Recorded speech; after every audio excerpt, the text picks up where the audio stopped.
Hey guys, welcome back to She Became Me Vodcast, where we unlock pain, passion, and power. I'm your host, Lentina Rogers. As we continue our theme of defining moments, tonight's show is titled Tales from Fatherhood, presented by Stacia Goings. So, you're in for a treat tonight.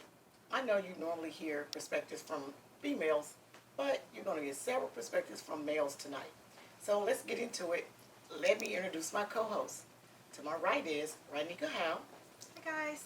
To my left is Yolanda J. Brown. Hello.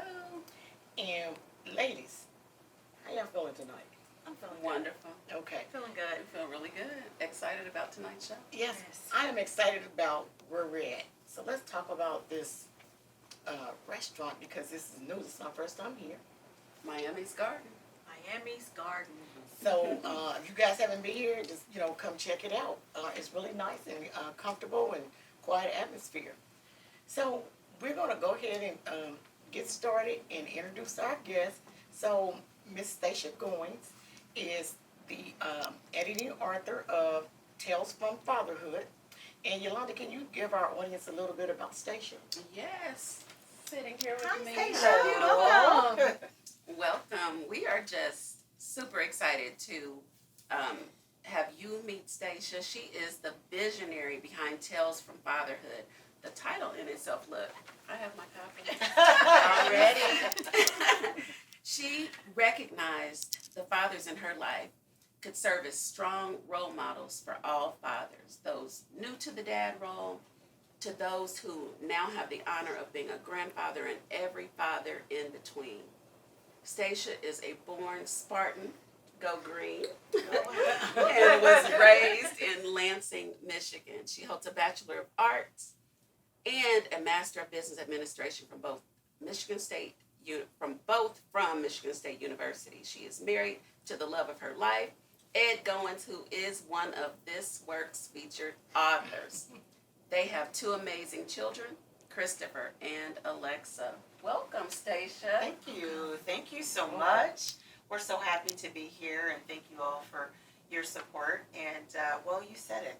I really feel like fathers sometimes, while they're out there grinding hard every day and providing for their families, they do so much more than that, and that their stories really need to be shared, particularly Black fathers. Yes. So many of us buy into the myth that they're more absent Right. than other fathers, and it's simply not true. Right. And so I came up with this idea as I was thinking about what to give my own husband for the upcoming Father's Day. And I thought, I know a lot of really great fathers off the top of my head. And these gentlemen here that you'll talk to tonight all came first to mind. Okay. Awesome. So why don't you introduce the authors that we have here? Wonderful. I would be happy to. So immediately here to my left is Demias Pegues.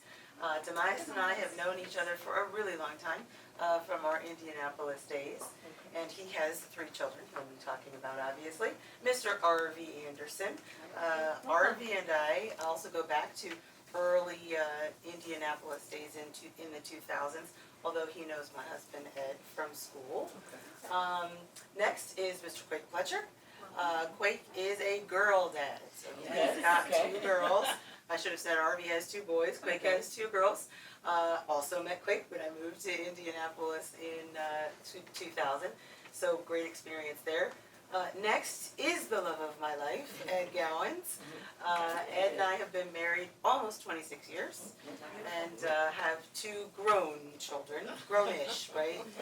They're never completely out of the pocketbook, but that's my husband.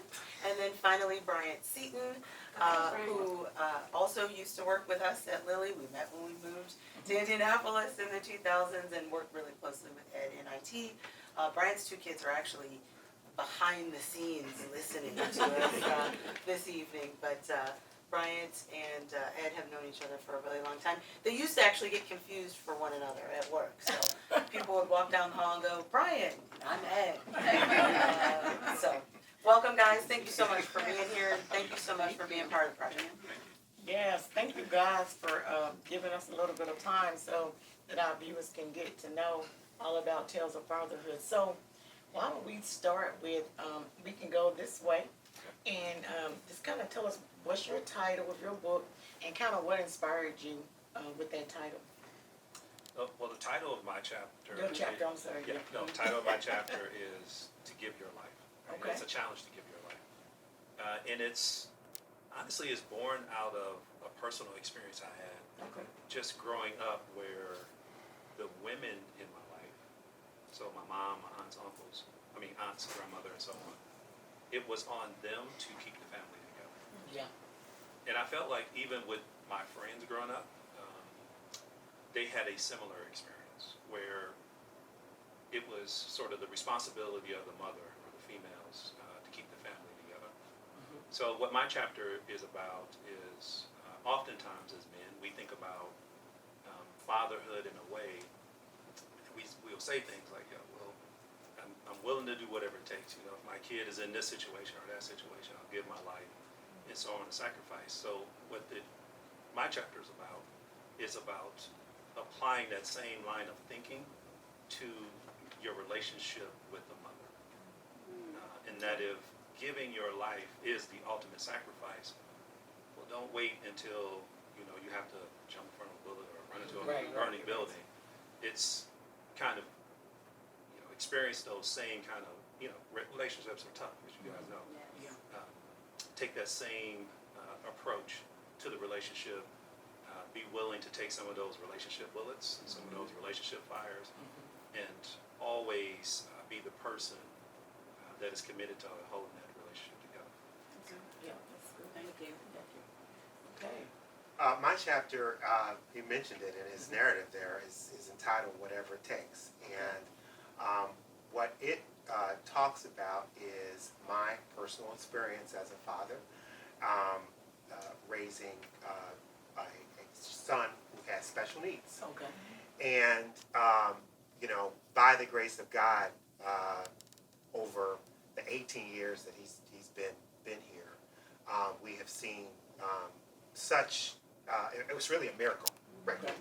And, but when I look back, I see when I look at my friends in the special needs community, mothers, fathers, families, that there's a lot of struggle and there's a lot of hurt out there. And there was a time in sort of going through my journey as a father with my son that it was a very, very dark time. Yeah. And to be able to emerge and see that miracle happen, if I can share that with another family, another mother, another father, that's what my chapter. That's why I wrote the chapter. Again, by the grace of God, it ends with a happy ending. But I want people to know that they should stay encouraged. Yeah. And that's what my chapter's about. Can I just interrupt really quickly? Yeah. Because all of these men's children are like my nieces and nephews. Okay. And so what he didn't share, that I just learned yesterday on Facebook, was this same son just made the honor roll. He did? Private school. Yes, he did. I said it's a miracle. That's a inclusive. Is it a miracle? Yes. Nice. Yes. Just wanted to brag on It you. is. No, I agree. That's amazing. Yeah, no, that's outstanding. And we're really excited to hear it. I will say, so my chapter was entitled Learning to Fall Up. And, I've been blessed with two daughters. They challenge me every day. They challenge me getting here today. But they, I really was thinking about, I actually didn't ever envision having kids. And then I was blessed with two girls. And what do I do with them? Because probably it would have been boys. But I was always hardwired to make sure that they were independent and confident. And for a while, I just took that for granted. And I understand the world doesn't actually work that way. Right. The world will take women, black women, and do a lot of things that I think are damaging to how their self-image, their sense of empowerment. And so I have very intentionally tried to put them in situations that will challenge them, where they understand they can take risks, they can fall, they can bounce, and they can land higher, right? Which we know that so many people fail up I want them to be familiar with that concept of bouncing back and going higher, and it's okay to fall, but you can't stay down. So Right. I was reflecting on that a little bit in the chapter. Okay. And so my experience with that. So. Yeah, good. So my chapter is called What If Fatherhood, and so I modeled it after the What If series from Marvel.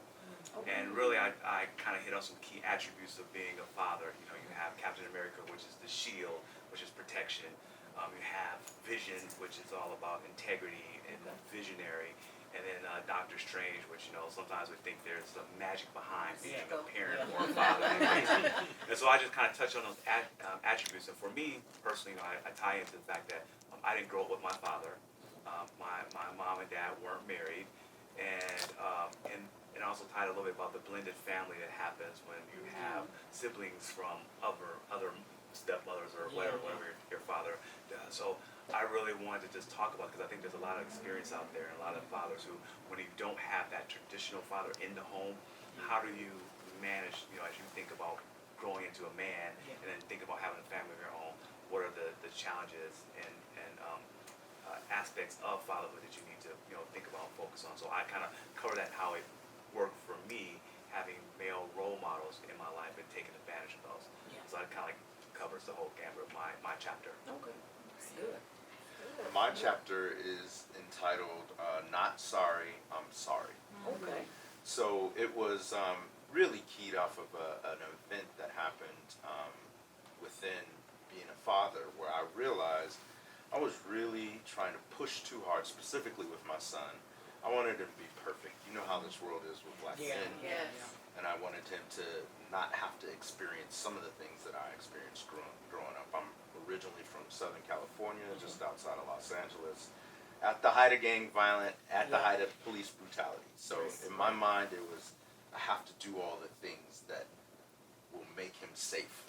Right. And realizing that I couldn't really make him safe, he's going to have to experience things. And I realized in this particular moment that I needed to apologize to him and ask him for forgiveness and be able to accept whatever comes out of that. And realizing that if I can show them, not that consequences change for him if he does something wrong or whatever, but realizing that they need to be able to engage and apologize to people, both of my kids, and be able to ask for forgiveness and make that a part of their relationships. And it was cathartic and just amazing once I realized I could apologize to my kids. Black parents, that's not how. It's definitely not how I was raised. So the realizing that that helps them in the future with their relationships was huge for me. That's good. Wow. That's I mean, a really good book. That sounds like a really good book. Yes. And that's 5 of just That's FYI, just that's 5 That's 5 of the 14 chapters Yes.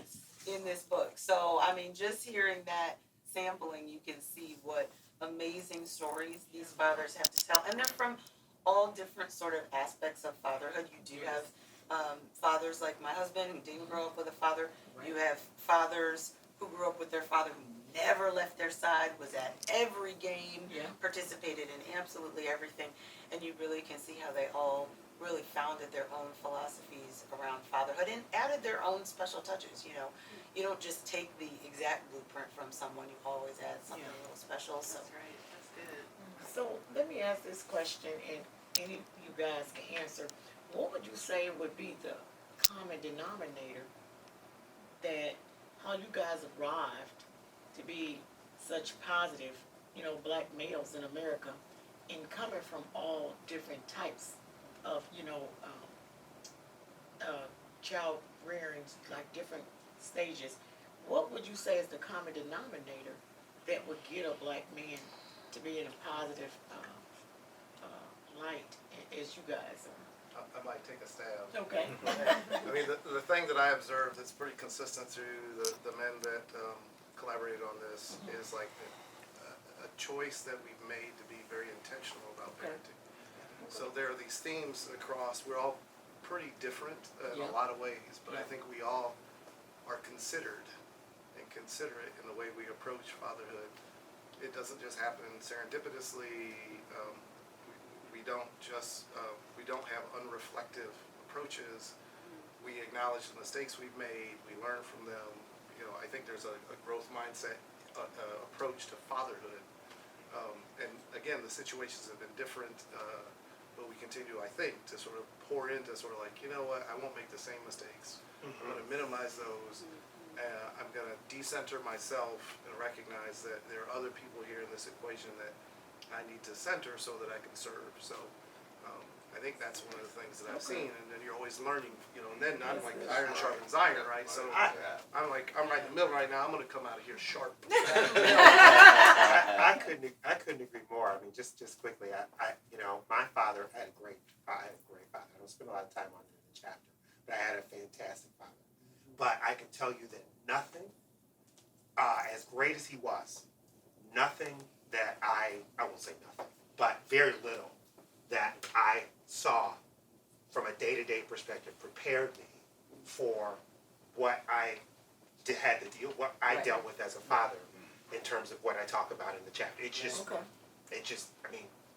was a great father. He was a great example. There was nothing in there. And so just keying off of what Quake talked about, I think you have to learn. You have to be open to learn. You cannot be rigid and say, this is what my definition of fatherhood is. What I think it is, I'm not going to change. I remember vividly, this had to be 20 years ago, okay? When Ed, I remember when I used to go over and visit Ed and station at their house, and I saw Ed doing dishes and cleaning his kitchen, okay? And I helped, but Ed did it in a way that it was like, you were religious about it. And I remember walking away and thinking, what a blessing that is to his family, that the kitchen is spotless. And I went home and I said, you know what? I'm going to try to do that for my family. And I've been doing it for 20 years. I never told you that, Ed. I never told you that. But it's the truth.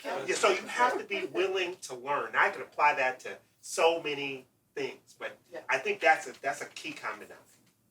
And not just that, really short, you have to be willing to pour into somebody else as well. Yes. Okay. So I have the same thing with that. This dude showed me, like, when we worked together, he gave me so much advice and positive things, not just for being a father, but being a husband.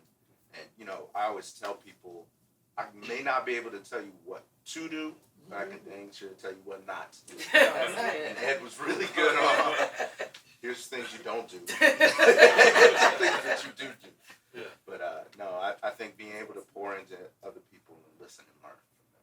The other thing too that I think all of us have a theme about is learning from your mistakes. Yeah. So like Brian talked about, there's certain things that we might do as a father and we think it's the right thing and find out that it wasn't, and being willing, able to apologize and learn from that and then take the next step. I mean, each of these guys, Harvey and Brian, they're crazy. They're talking about like, oh, hey, we learned this from you. But I watch all of these guys and there's different aspects I take from them. Like Quake and his love of adventure. This guy teaches his girls not to be afraid. Go out there and do it. You don't have anything to be afraid of. I try to instill in my kids, just consistency. Demias and how he raised his kids. I mean, he hasn't mentioned it, but his daughter is a freaking brilliant. She's got a master's and a PhD in some physics. Astrophysics. So From Harvard. From Harvard, right. So these dads up here have lots of examples, and they'll tell you the journey was sometimes trying. You were frustrated. You didn't know what you were going to do, how you were going to manage, but yet through it all, the consistency, believing, and then also, like we just said, sharpening each other and having it and being a support system for one another. That's something that we as men have to continue to learn. Women obviously do it much better. They're more in tune with their emotions. It's not to say that we don't have emotions, but they're expressed differently. We handle things differently. And so the deal is to learn how to get out of our own way sometimes and leverage what's there before us. What has been one of your greatest challenges as a father on this fatherhood journey? I'll start with that. I was ready as soon as you said challenge. Realizing that I didn't know what I was doing. Immediately.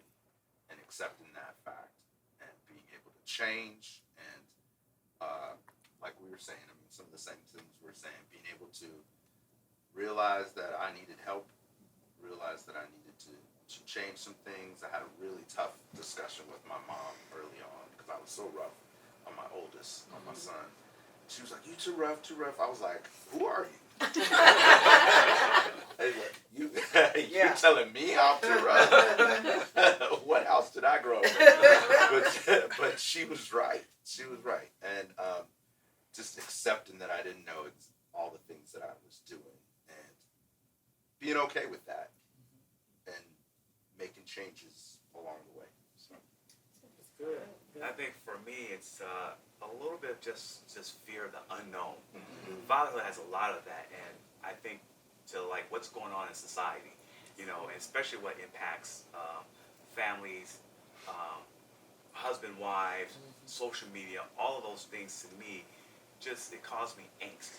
And we all know because we have sons, we have daughters. Every day our kids go out and they're not there. We can't protect them. Like we can't do so much. It's a worry for me. That's my biggest fear. Trying not to let that fear consume me, where I just feel like I just gotta wrap them up in bubble wrap and not let them go out. But they have to go out there in the world. They have to experience. They have to fall. They have to cry. They have to fail, because if they don't ever grow. So for me, that's my own challenge and my own fear, and I sometimes have to just let that fear go. Yeah, I think this is piggybacking up what Brian said, because I have two older daughters. My son's the youngest. But my son's like 6'6", and he, growing up, was always a bigger kid. Yeah. It's unnerving, man. Having a young black male kid in America, and you hear all this. I mean, we experience in our own lives, but you also see the stories. So it's difficult to understand. There's no manual for that. That's right. Right? We're all learning this as we go, and it's super situational. Like some places I go, like where I live now, and I'm very comfortable with my son going out and doing things. There are places where I've lived, and I felt absolutely horrified. And there's places with very little crime and that kind of thing, but I was concerned about what was going to happen to my son when he went out, and who was going to make a phone call to someone because he looked suspicious and that kind of thing, right? Navigating that whole thing, it takes a lot of sort of bouncing ideas and connecting with people, because it's not something you can learn. It's not something your father can teach you. When you go through tough situations, it's something you just really have to figure out. It's risky because you got to let your kids go out. Right? Yeah. One of the things that I'm currently challenged by is having a rising eighth grader who has spent some of the most important formative years dealing with hormones and puberty and transition from elementary to middle school, who was going through the pandemic and denied all of those socialization opportunities that are important for growth, and like her baseline is really, really off, and it's a challenge, right? So now you're trying to figure out, how do you recreate that gap? And what's interesting is her relationship to the world is just really different, because it's been through a screen. Like a lot of the normative dysfunction of middle school has been denied, but like ways to process it in real time, it's different when you do it on the playground or the lunchroom or whatever versus on the screen and all of the dynamics that play there. So like really trying to understand, and she's forming, like, to me what I've seen is the girls both sort of understood they were black in junior high. It wasn't really quite the same. And so now they're trying to understand this relationship with the Black Lives Matter that hit. It was just a really interesting, as they think of identity, they're thinking about pronouns, they're thinking about things that I never wrestled with, and trying to figure out how to support them through that journey. Like, there's no playbook. There's active listening.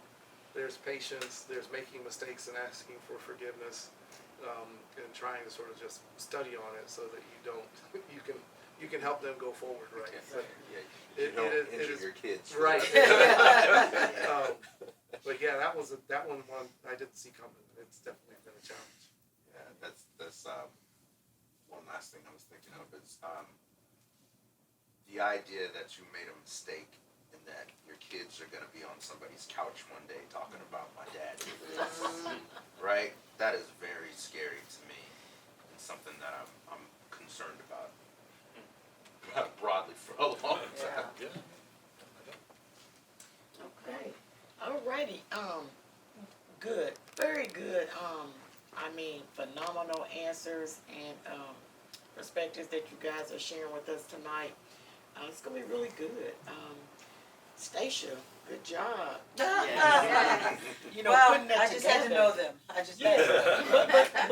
but we are grateful that you knew these people and you could share that back to the world, because they got some really good feedback and that is needed. Yeah, so let me ask, because I know that with you being the presenting author, the authors are from everywhere There. and all over the country. And we're And Canada. And Oh. Canada, yes. Okay. And we're a part of an anthology and compilation. So the question for you, Stacia, and maybe a few of the guys, how important was it to create opportunities for them to bond? Because it has been like for us, I think we had 12? We have 13. 13 of us. Okay.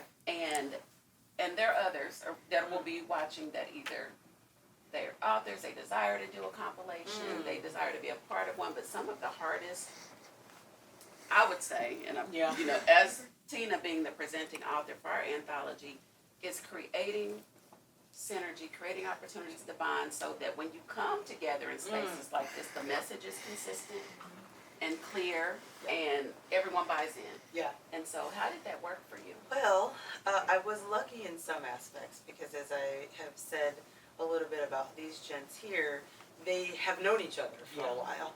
So some of that bonding was already there, but there are authors in the book that were still new to each other. There's two authors in the book that are my family, so obviously they have a bond with Ed, but maybe they don't have a bond with everybody else. So we started out trying to walk through, having conference calls and having Zooms and getting everybody to get to know each other, talking a little bit about themselves, then having them go away, brainstorm their chapter titles, which I don't know if I'm telling tales out of school. For some guys, it was harder than others. Yes. I'm not going to call any names, but there were some people who were like, I can't do this. I have nothing to say. Why did you pick me again? Right? So sometimes it was having, my knowledge of who I thought could encourage that author maybe differently than I could. So, we did have a couple of opportunities to at least try to get together. And then, frankly, for opportunities like this, I try to share with them ahead of time. Here are some of the things someone might ask you, right? And what are your answers so that they can at least hear from each other a little bit and start to know each other. And then I think the other thing, and at least I encouraged it, I'm not going to do a test right now and see if this actually happened, but I did encourage everyone, read the book, right? You got to read everybody's chapter so you can have a perspective and an understanding, like said, of when you ask the question, what's the commonality? Well, I read everybody's stuff so I can kind of figure out what the answer to that is. So it is a challenge, though, especially when people are all over this country, and then as I said, my brother-in-law lives in Nova Scotia, Canada. So I was just gonna say, off of that too, Stacia just said something real important, was that it probably was hard for us to get started. But once a few of us wrote the chapters, I think that's when the floodgates opened up. Some people were like, I don't really write, and they wrote someone else like, oh man, this was good. It's like it gave people ideas. So once we had a chance to have some of that underneath our belt, then that's when the chapters really started to flow. And that was just us connecting and regularly having the touch-ins, like Stacia mentioned. And once we did that, it just became a little more easier to kind of get through that part. Some of us wrote longer than others, some of us shorter, but the message and themes were all the same. I actually thought Stacia was pretty relentless too. I mean, we are cats, right? Yeah, it was totally So, her I cat. she was always extremely organized. She was always sort of very demanding. That we do the things my that But I thought one of the things that was super impactful that she did was one session where everyone went through their story.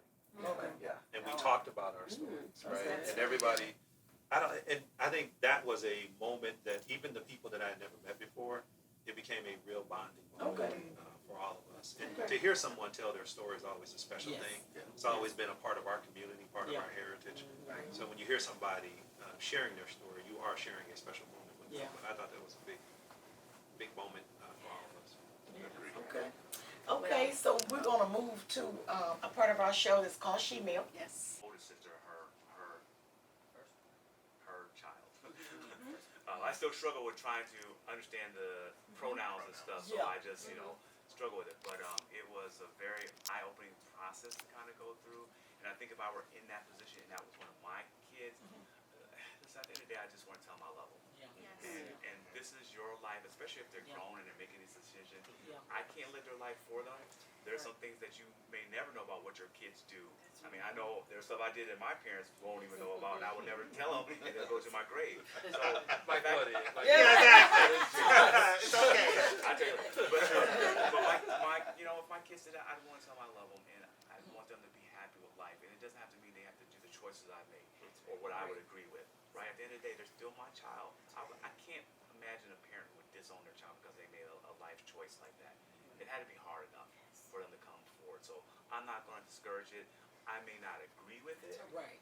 I may say, I don't know, but you know what? I'm not going to stop loving them. This Right. is my child. And if you tell me, like, I like to go by, Charlie as opposed to Charlene, then we're going to work on it. Right. Listen, can I just add one Yeah. thing?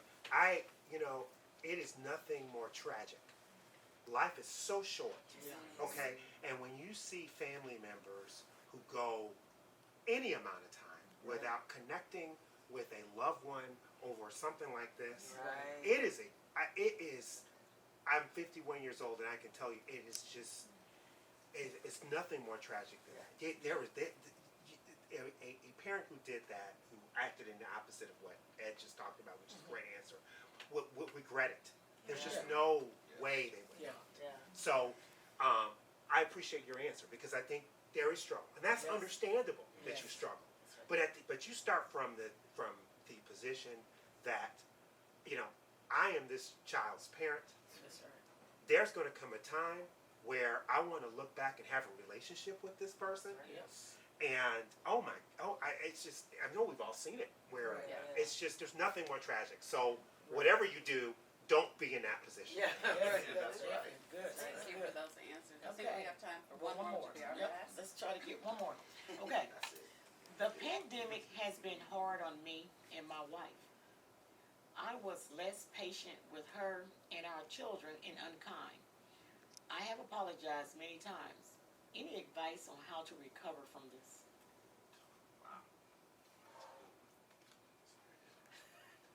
Love is a verb. Okay? Love is a verb, not a noun. Okay? So I'm a big believer all across the board, in professional world, but also in the personal world, of the 7 habits.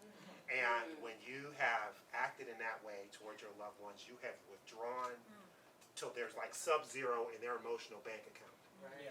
The good news is that Yeah. you can always make deposits. Yes. All right. Okay, so start now, making deposits. Find out. I'll tell you 2 books. Read that book. Read the love language book. Yeah. Okay, Yeah. find out what your spouse's and your children's love language is, and start filling that emotional bank account, and you'll turn it around.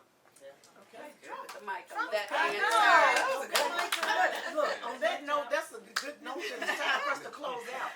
Oh my goodness. That was wonderful. Not our That was book, so but- good. Yes. To the audience out there, if you are interested in submitting your questions to our She Became Me show, you can do so by sending it to shebecameme2020@gmail.com, and make sure that you're subscribed to our YouTube channel so that you can stay in the know of what's coming up next with the She Became Me movement. Yes, and Stacia, will you close by telling us where can our viewers get the book? Thank you for that question. They can buy the book on Amazon, of course, available in paperback and Kindle versions. We are going to have some live events across the country, so you can, of course, buy it from any of these authors if you happen to know them. And then also, just a sneak peek, ladies, you're the first ones I'm kind of telling this. Okay. We are going to work on an audiobook version. So you'll be Yes. able to hear the gents speak their story. Nice. Okay, well, thank you so much. Congratulations Thanks for to having us. you all and the other authors in the book. Yes. Thank you for joining Yes. us. Okay, Thank till you. next time, we'll see you. Bye.